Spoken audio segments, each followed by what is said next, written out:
Assalamu alaikum. Welcome to another exciting episode of Mind and Muse, where thoughts meet rhythm and creativity find its voice.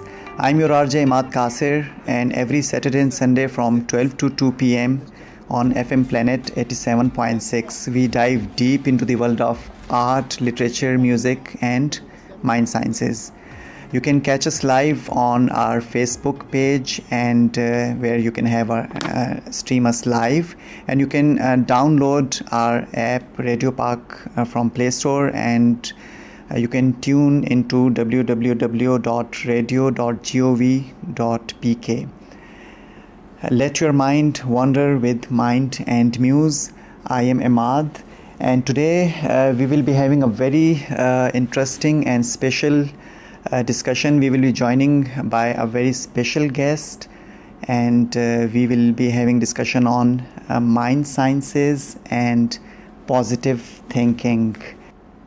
We'll dive deep into the latest discoveries and breakthroughs in the field of mind sciences. In the first hour, I'll be sharing with you some thought-provoking research regarding mind sciences and positive thinking. How does our subconscious mind work?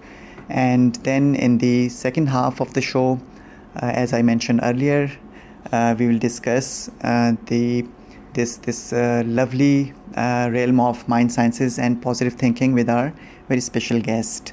So we will discuss that latest researches and trends in mind sciences, and why is this necessary to remain happy or to stay in a positive frame of mind.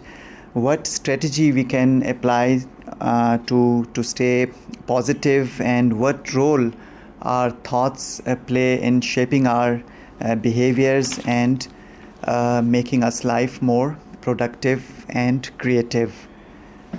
So this is Imad, your RJ, and we are discussing mind sciences and positive thinking. So let's we should try to understand what basically positive thinking is. Positive thinking is a mental attitude that emphasizes optimism, hope, and resilience. And it mainly involves focusing on the good things in life, expecting positive outcomes, practicing gratitude and appreciation, and reframing negative thoughts. This is very important, and we will be discussing this in detail. We have to cultivate a growth mindset. So this basically is something when we talk about positive thinking, and it's a proven fact that positive thinking can help reduce stress. It improves relationships. It increases our overall well-being. And when we discuss mind sciences, we will be discussing the relationship between positive thinking and mind sciences also. And mind sciences is in fact, it's a discipline, and that studies the human mind and its functions. So it includes but is not limited to psychology, neuroscience, cognitive science. We'll be more discussing the habits and how can we simply focus on positive thoughts to make our life more pleasant and creative. So there are a number of books written on these subjects, like positive thinking and working of subconscious mind and mind sciences, and you can find these books almost everywhere. But the first thing to differentiate is the first thing to know is that the books, you should be able to differentiate the books, that which books are working on your external habits. For example, we come across books like 7 Habits of Highly Effective People, or the 5 a.m. Club, or books The 8th Habit. So these books, as the name suggests, that these books simply work on your habits, and you just try to work on your habits, and then those habits bring a positive change in your life and in your overall well-being. Whereas there is another type of the books that basically those books work on your internal mechanism, and in that way you simply focus on your thoughts. So instead of focusing more on your habits, you focus on thoughts, and you try to learn about the dynamics of your brain and your mind, and how does it work, how neuropaths are created in your brain. And those books have, in my personal opinion and in my personal experience, those books have a lasting impact and effect on your overall thought process and positive thinking. So I can tell you about few books, like I mentioned a couple of books, and there are more books like The Power of Positive Thinking, then The Art of Happiness. There is another famous book, Train Your Mind and Change Your Brain, and The Telltale Brain. So these are few books, but today we will be focusing on one book. I mean, whether you work on your habits or when you work on your thoughts, but this book that I'm going to discuss in today's show, and we'll be discussing this book with our guest also, who will be joining us shortly. That book has in fact changed the lives of million of people around the world, and that book has been translated into so many languages. And this book is simply it's simply wonderful. And the book is called The Secret by Rhonda Byrne. So we were discussing about the book The Secret by Rhonda Byrne.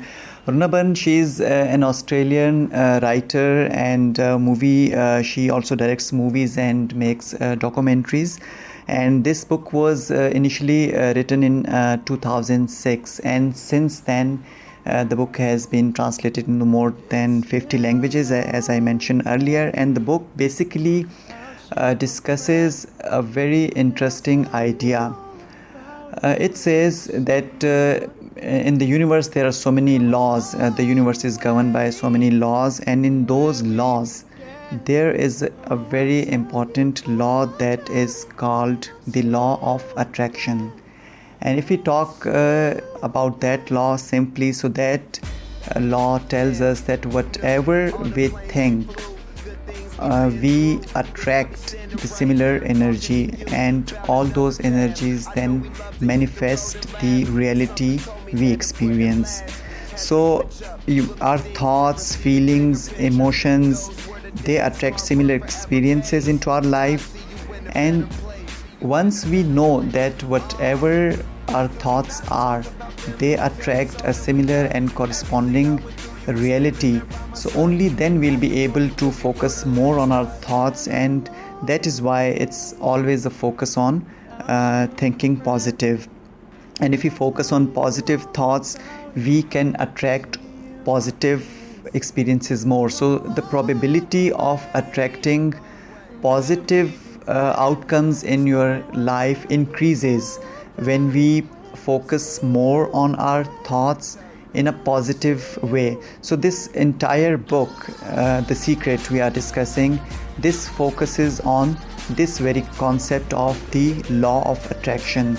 And the author Rhonda Byrne, she has very beautifully categorized this book into many chapters. Like she discusses relationships and financial issues and personal health, personal growth. So many chapters, and in every chapter she tells us stories of different people from various walks of life who had applied this law of attraction to their lives, and then they attracted positive outcomes only by focusing on the positive.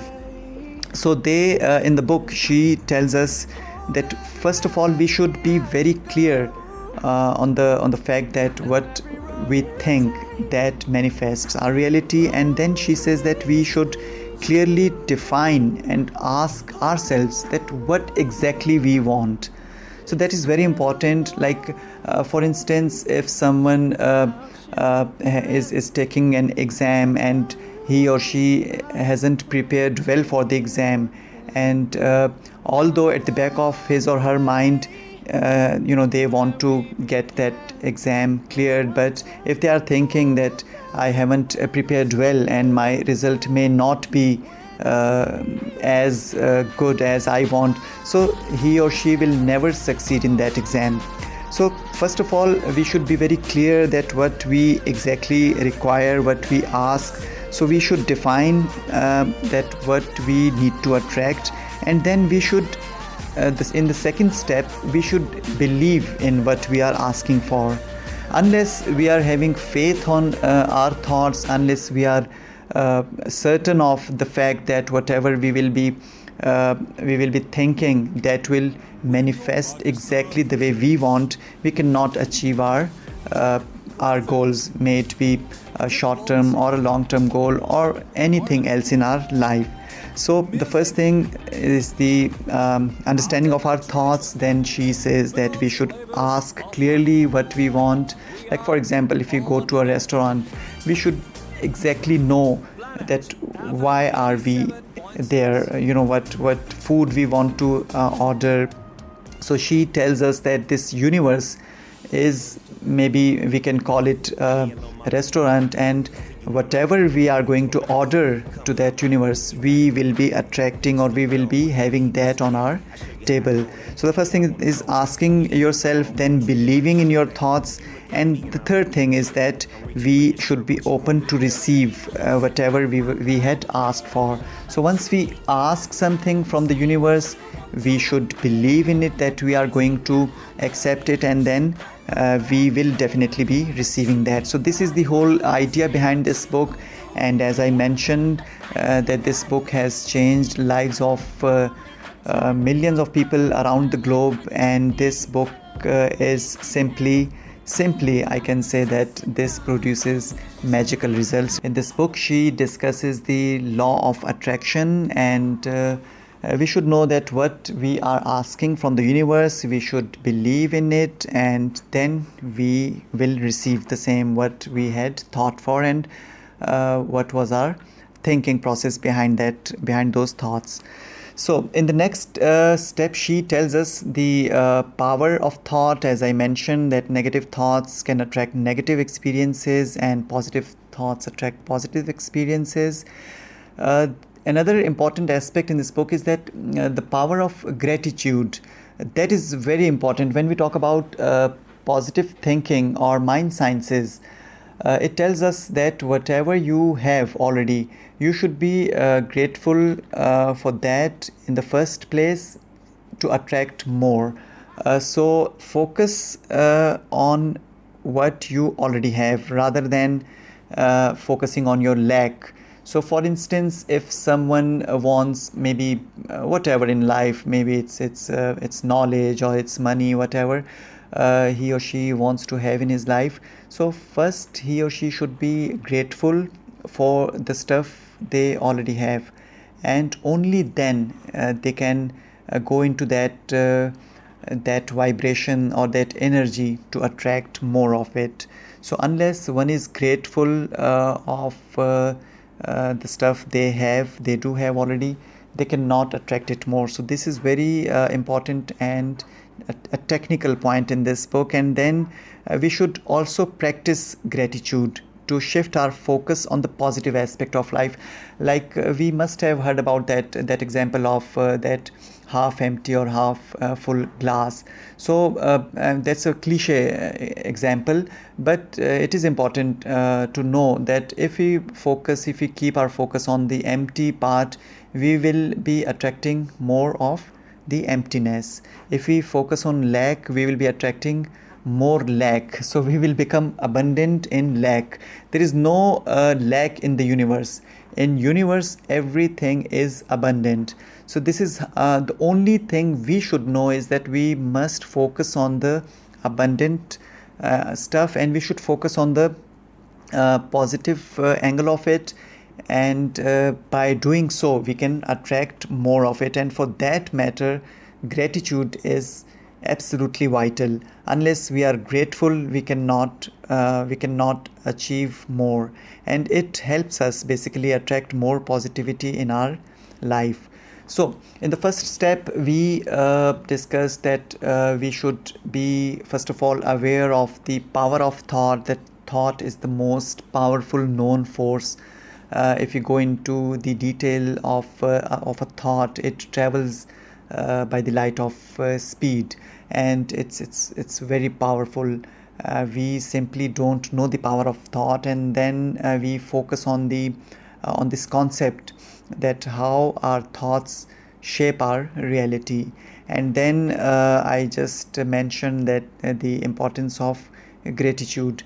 Then there is another important concept that is you will find in all the self-help books and all the books which discuss this mind sciences or working of subconscious mind, or even the books on habits.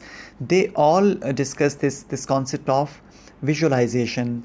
So visualization is a very powerful technique to attract your desired goals.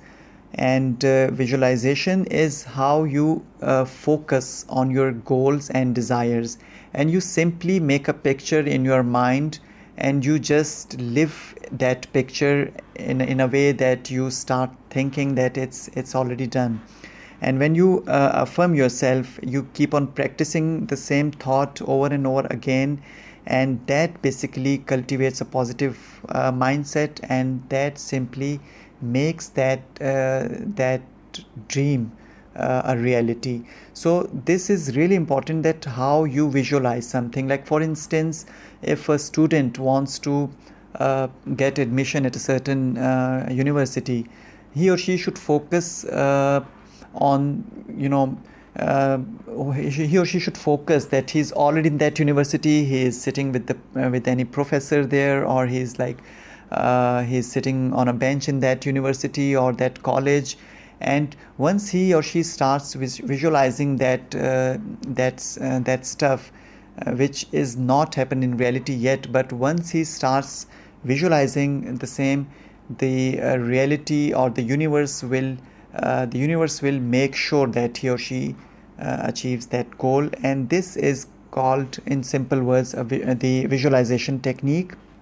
Visualization coupled with affirmation. Affirmations is something that you keep on telling your own self that, look, I can do this, or I can achieve this goal, or I can have that stuff in my life, I can go to that university or college or whatever that goal is.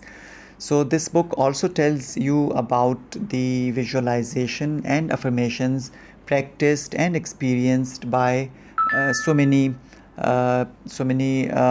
famous people around the world, from different professions. They have discussed philosophers and scientists and actors from many countries, and scholars. So they have all not only endorsed this idea of visualization and affirmation, but they have enlightened us in that book that they have personally experienced those techniques which Rundaban has discussed in this book, The Secret. Imad, just one more thing. I was just thinking during the break, you talked about the power of words and the energy that it produces. Oftentimes, since this is the month of September, this is the month in which we won the Great War in 1965 and the heroic acts of our soldiers.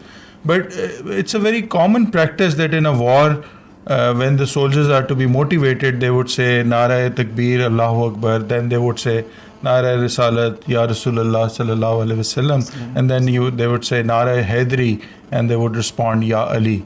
So that has a very positive impact. That creates a huge energy, positive energy in the hearts and minds of the soldiers, and then they have done a phenomenal job. And that's wonderful to know that the highest award they receive is also Nishane-e-Haidar, because there is no such example of bravery other than Maula Ali alayhi salam. So that's why when Pakistani army had to decide that what can be the biggest award, so they named after Maula Ali alayhi salam. Then they said it's Nishane-e-Haidar, Nishan of bravery. Right. So, Munir, we are discussing the positive thinking and mind sciences. Can you enlighten our listeners about the positivity and negativity? Sure, Imad. Just to give you one example, or maybe as a preface to this answering this question, if you're sick, you go to a doctor, they would say that maybe you had gotten some virus. If you go to a Hakim, they would say that, oh, your diet pattern has not been consistent. If you would go to a Sufi, they would say that you have done few things that were wrong and that's why you got sick. So there are different interpretations. Similarly, if you just broaden the canvas, hope comes from the positive forces or the forces of Rahman. Fear and negativity comes from Lucifer, the Satan, and that's the greatest tool of Satan, that he inculcates fear. So one way of looking at this entire debate is looking at the positive forces or Hizbur Rahman and the satanic forces, that is Hizbur Shaitan, and all the negativity is basically derived from those negative forces. And the biggest success of Lucifer or Satan is that people don't even talk about it. But this is somebody who has challenged Allah Ta'ala that I would stand on the right path and would lead everybody to the wrong path. So negativity, killing somebody, it really saddens me to see what is happening around. I often go to the courts, and when I look at the type of cases, highly immoral, so that really saddens me. But I look at it that this is somebody who had challenged God, that I would lead everybody to the wrong path. That's why negativity is coming from the satanic forces, and positivity is coming from the forces of Rahman. Therefore, it's very important that we understand that hope, being positive, means to align with the nature, to align with the divine. And there's a wonderful ayat in Quran which says, La taqnatu min rahmatillah, that you should not give away hope, and you should be confident that the blessings of Allah will come. So when it comes to positive thinking, this ayat also is kind of a word that strengthens our belief that even if it's a bad time, good time will come. So this debate can be, as I said this debate can be looked at a bigger canvas, and staying happy, staying positive is in alignment with the laws of nature. Right. So having a positive attitude is vital to get and to attract positive outcomes. That's what you are mentioning, Munir. Yeah, exactly. That's what I mentioned. And if there can be a things to do list at the end, because just as we go to a I would say, no, that would be in the interest of time, I would just give you another example, that when it is hope, you are aligned with the divine. When it is fear, you are aligned with the Satan. So having this understanding, if you are angry, just look at your alignment, that at this moment you're aligned with what kind of a force. So having this realization is important. And oftentimes when I was at Harvard University, our professors used to say that what were the takeaways from the last class? And the word takeaway stuck with me since then. And when I started teaching at Quaid-e-Azam University and Fatima Jinnah Women University, I often used to say this, okay, what are your takeaways? And now takeaway is only linked to the food, dine in or takeaway.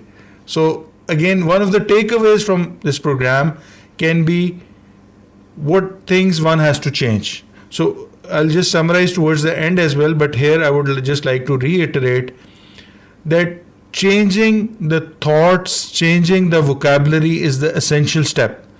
Let me give you one very basic example. You are going somewhere and you had a flat tire and you get a call that where are you, Imad?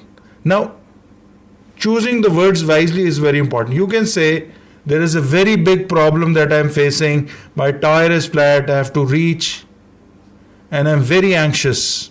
Now, very anxious, big problem is a choice of words that you made. What's the alternative? Your tire got flat, you got a call, and you say, I'm in a situation and that will be taken care of. So that is another way of so the choice of words. Like saying, oh, it's a very big problem. Even if it's a big problem, just make it a very minor problem. Why? It's a situation. Because the word situation has no meanings attached to it. It's a neutral word. We give meaning. Our thoughts give exactly. Meaning to the thoughts word. And then the words, so you're facing this problem. This is a huge problem. You can just say it's just a small problem. And one good thing that one of the teachers or mentors that I had, I went to her and she said that you should do a tasbih. And I said, what tasbih? She said that recite, so what? And that also stayed with me for a long time. And I often ask myself, when I'm in a situation, I ask myself this question, would the heavens fall? And when the answer is no, I said, then it's okay. It would be taken care of. But as I said, I'm a student. I learn it 24/7. So it's not just that you have programmed and that would stay forever, because their eternal enemy, Lucifer, is very, very active. And in order to understand, there's a very good book in Urdu called as Akhri Jang. That's a 300-page book, but that book talks about the real enemy, the cause behind the cause, all the wars that are fought, who's the person, who's the personality behind those wars, and that kind of exposes Lucifer. So that's a very good movie. It's a principle of war to know your enemy. So when you're talking about positivity or negativity, you have to look at the sources. So understanding the source would help you realize that I have to change few things. Munir, could you please tell us about this song also? And first let us know about this song, why you asked for this particular song. Okay, so this is Imad, one of my all-time favorites. I heard this song when I was in the US, so it has some memories attached to my time in Boston. That's great. But also the lyrics behind this song, that are we humans or are we dancers? Like, is something already written? Is something predetermined, everything predetermined, or we have the power to change? So that's the larger question of taqdeer, that whether everything is written or you can change or you can make your own fortune. And then it talks about that, for instance, the lyric, I'm on my knees looking for the answers. So as there's a saying in Urdu, ba'adab ba-nasib, be'adab be-nasib, it talks about the fundamental principle of learning. That you have to be very humble, you have to be on your knees, and then the nature would send people in your life who would give you the answers. So that's the reason I like this song, and even the video of this song is also worth watching. It's called The Killers is the band, and the song is Are We Humans or Are We Dancers? And then it says that grace and virtue is important, but cutting the cord.